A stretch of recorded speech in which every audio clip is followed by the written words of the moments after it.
కృష్ణా జిల్లా అవనగడ్డలో మాజీ ఎమ్మెల్యే సింహాద్రి రమేష్ బాబు ఆధ్వర్యంలో ధర్నా నిర్వహించారు.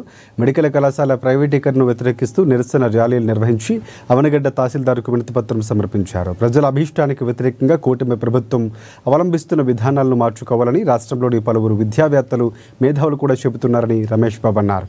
ఇక చంద్రబాబు నాయుడుకు మేలు జరిగేందుకు, ఆర్థిక సంపన్నులకు కళాశాలలు కట్టబెట్టేందుకు ఈ ప్రయత్నాలు చేస్తున్నారని రమేష్ బాబు వివరించారు.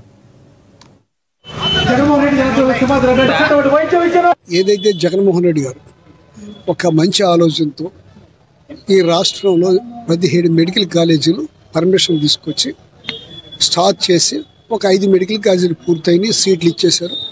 మొన్న ఈ సంవత్సరం అయితే పీజీ సీట్లు కూడా 60 వచ్చినాయి.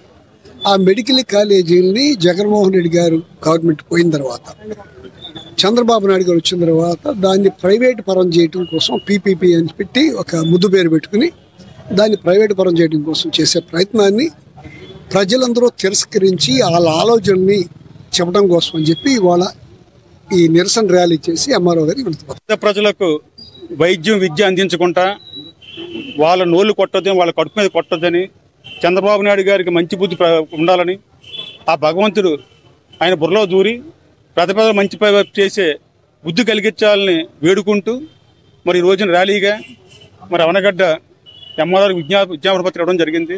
పేద ప్రజల నోరు కొట్టొద్దని, దాన్ని ప్రైవేట్ చేయొద్దని, పబ్లిక్గా మన గవర్నమెంట్ హాస్పిటల్ తరహాలో ఉంచి అందరికీ కూడా న్యాయం చేయాలని కోరుకుంటున్నాం.